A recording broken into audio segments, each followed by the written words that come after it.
The concept of over-tourism rests on a particular assumption about people and place common in tourism studies and the social science in general. Both are seen as clearly defined and demarcated. People are framed as bounded social actors, either playing the role of host or guest. Place, in a similar way, are treated as stable containers with clear boundaries.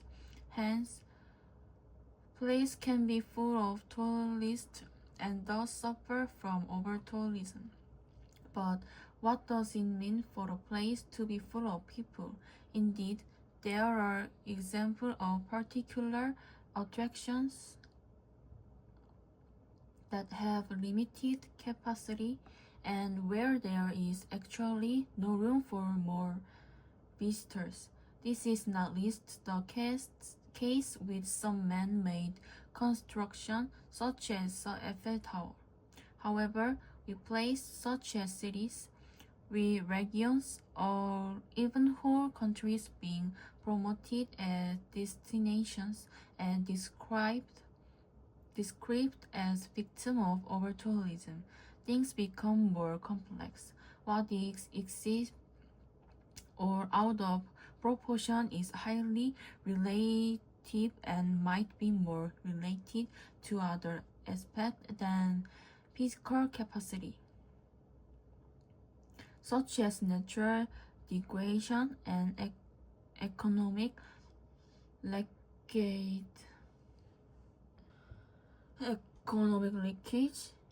not to mention politics and local power dynamic. According to research from the University of Arizona, Bureau of Applied Research in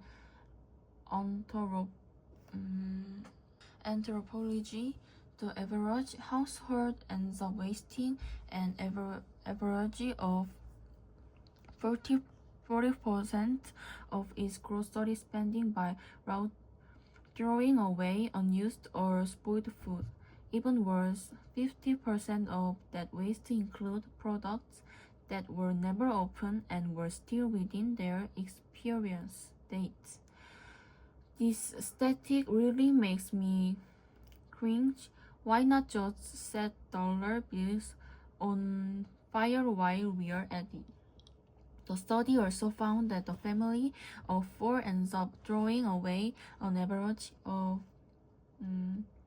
148 of perishable groceries per year, such as meat, produce, dairy, and grain products. You can save an average of $50 per month by avoiding overbuying perishable food. Check your supplies before shopping and estimate the exact amount you'll need to buy for the next week.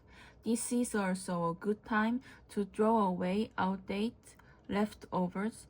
Make sure perishable items are in view, and you use up good leftovers for that day's meal. Throwaway history.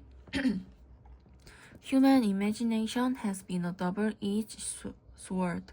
On one hand, it pushed new discoveries, but for every newly established scientific fact, there are often multiple incorrect hypotheses which must be corrected along the way or risk becoming myth. Thomas Edison is credited with saying, "I have no faith, I've just found 1,000 ways that won't work," implying that error is part of invention. Unfortunately, if errors or partial truths get circulated long enough, they can lead to the first echo chamber of repetition and suggest truth.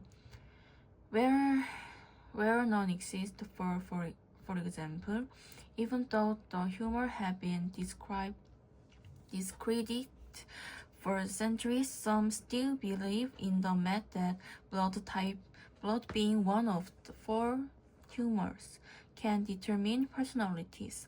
A quiet internal search finds more than 5 million websites related to this topic, meaning this myth is slow to die. According to research from University of Arizona, Bruno of Appellate,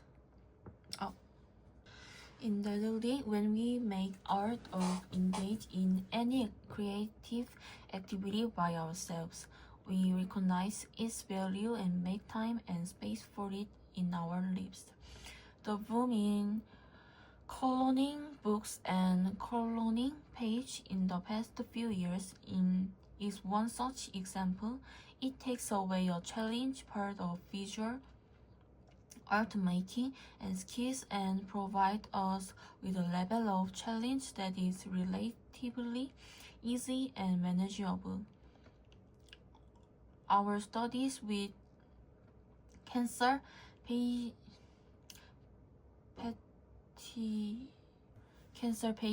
and caregivers show that solitary activities like cloning help in meditative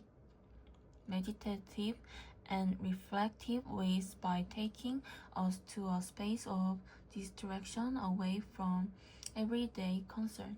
Such activities do not necessarily help us resolve our problems. Rather, they provide a time to rest and a way to focus our attention elsewhere until such time as we can address them directly. When we make art by ourselves, it can help us self-regulate, feel a sense of mastery, control, and agency over our lives, and engage in reflective, validating, contemplative, or meditative practice. When Galileo rolled the balls down the inclined plane, he didn't merely look and see what happened. He very carefully measured the distance traveled and the time it took to travel that distance. From this measurement, he calculated the speed of travel. What he came up with was mathematical equation relating numerical quantities. We can imagine that when he observed the moons of Jupiter, he didn't merely see some spot at various